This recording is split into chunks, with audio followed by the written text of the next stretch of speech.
Good evening, everybody.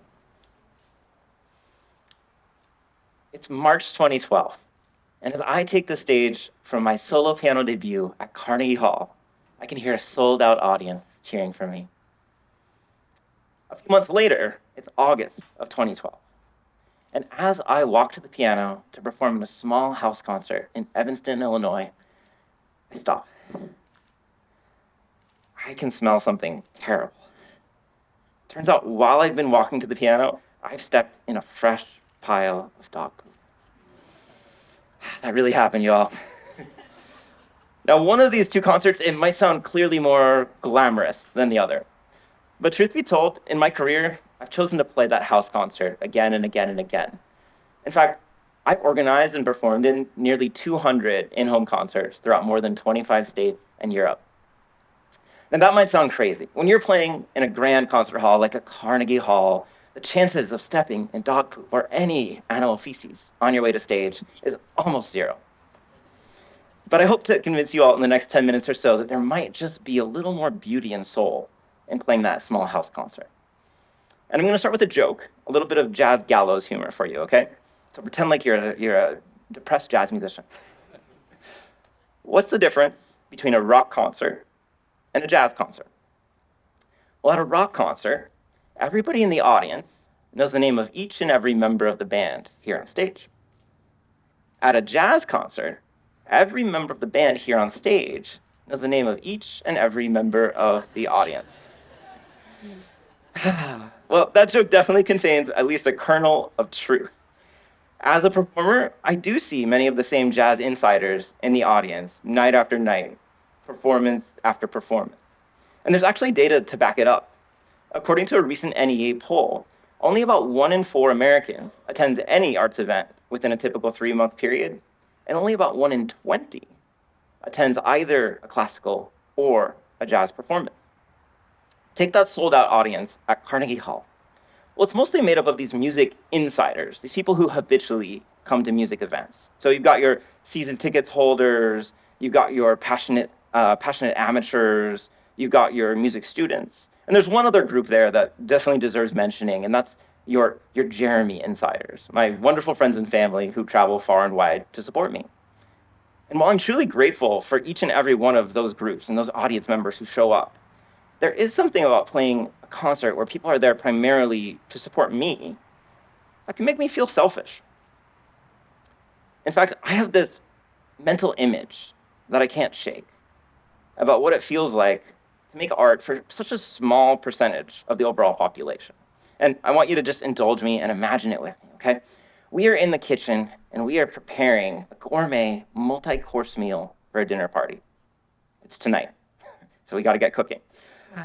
So you can smell the cinnamon and clove wafting up from the pots of red and white sauces bubbling on the stovetop. But as we plate the food and the guests are slated to arrive, only about 2 or 3 people come to fill this long dinner table. And they're the same 2 or 3 people who came last week and the week before. Meanwhile, just outside the window, we can see that there's all kinds of people, hungry people who would love this food if only they knew to come in. And so it's with those hungry people in mind that I designed my series of house concerts. I wrote to potential hosts with an offer.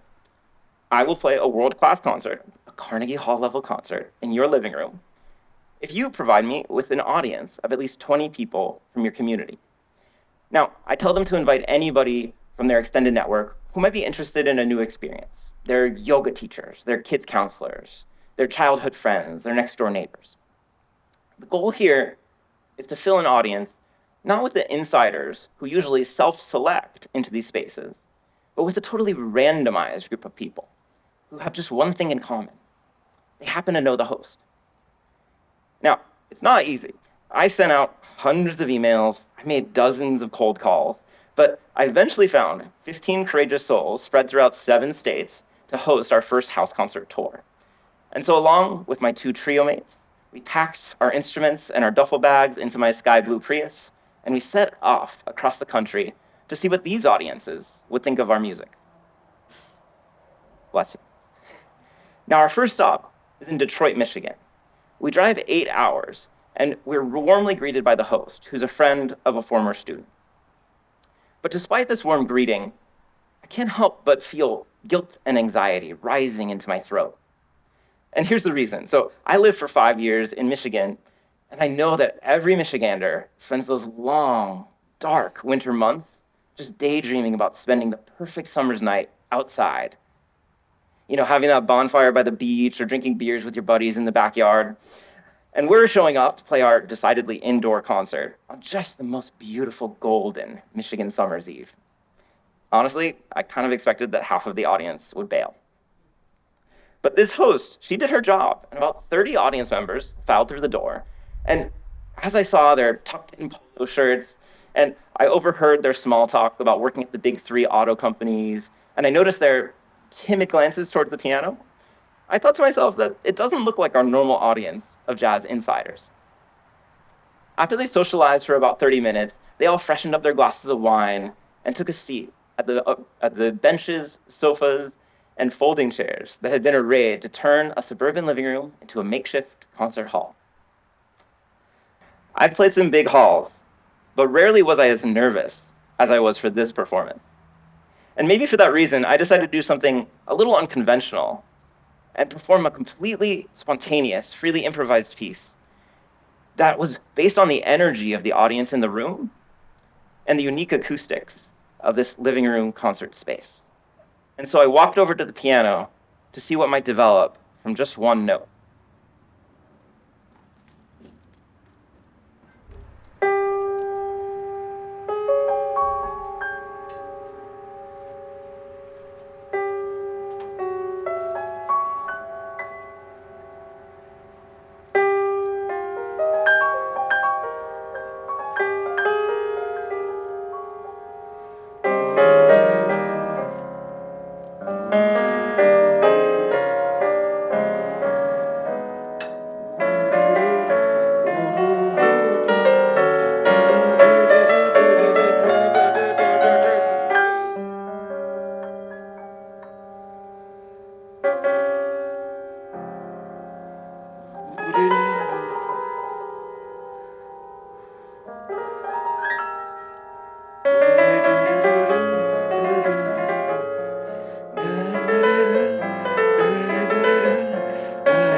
As I finish, nobody wants to be the first to applaud. It's as though everybody seems content to let the memory, the final sound, linger in sacred silence.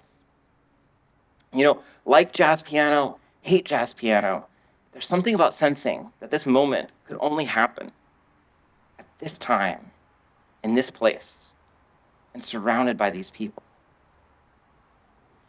And so after that concert, and after each of these concerts, audience members come up to me and they tell me that they're surprised by the emotional impact of the concert.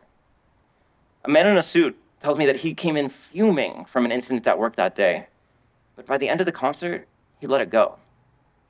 The mother of the host used religious language to describe the impact it had on her. She said, "I didn't think I liked jazz, but now I think I'm converted." But maybe my favorite comment came from a little green guest book that we toted around from concert to concert.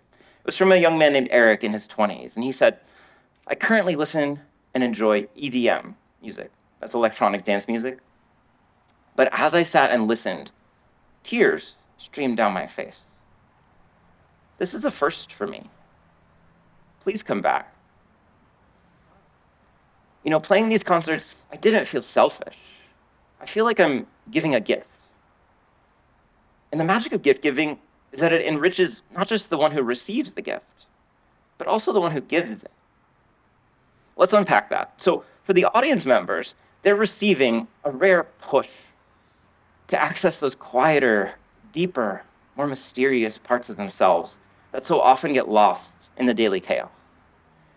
We live in a world that pulls towards distraction, towards consumption, towards isolation, and towards addiction. And the arts give us a rare moment of introspection. When Eric says that the music brings him to tears, I imagine it's because he's visiting some little place inside of himself that he hasn't visited in a very long time. And having this experience in a group setting is powerful. There's a strong correlation in data between attending arts events and reporting lower levels of loneliness. In fact, loneliness expert Jeremy Nobel says that arts activities are a preferred way to combat loneliness because they form two connections simultaneously, one with those around us and the other with ourselves. Now, on the giver side of this equation, so many artists are struggling and yearning for new audiences. According to a 2019 poll from Billboard magazine, 73% of professional musicians experience stress, anxiety, and/or depression related to their work. And that's in 2019, pre-pandemic and before the looming threat of AI. So many of us are training, cooking and cleaning, setting the table, only to see those same 2 or 3 dinner guests night after night. We yearn for those interactions with an audience that's going to savor our works with the freshness of a first bite. So I'm calling on artists and arts organizations to redouble our efforts to reach those on the outside of our community. With creativity and determination, we can build bridges not just to those who are already asking to cross the river, but also to those like Eric who don't yet know that there's something that they deeply crave on the other side. And if I can share one insight from all these house concerts, it's this: you really don't need to be a great artist or a music virtuoso to make a big difference in your community. I'm not the hero of this story. The house concert hosts are each the hero of this story, right? Each one is an insider with enough connections in the community and enough sheer confidence and grit to say, yes, I'll find you an audience. I'll give you a chance to give your gift. So I invite you, whatever your creative passion, invite others in to share it. Whether it's inviting a colleague to go to a gallery opening with you or starting a neighborhood salon for poets. So whatever your creative passion, I would invite you to reach out and share it with somebody that you care about. Whether it's inviting a colleague to a gallery opening, starting a neighborhood salon for poets, or simply leaning in and buying a ticket to the next arts event you see advertised in your community, even if you're worried you might feel like an outsider. These small actions can keep us connected to each other and to ourselves. I've learned you don't need Carnegie Hall to have an impactful concert. You just need a spacious living room, a few folding chairs, a couple of friends, and some really good music. Thank you.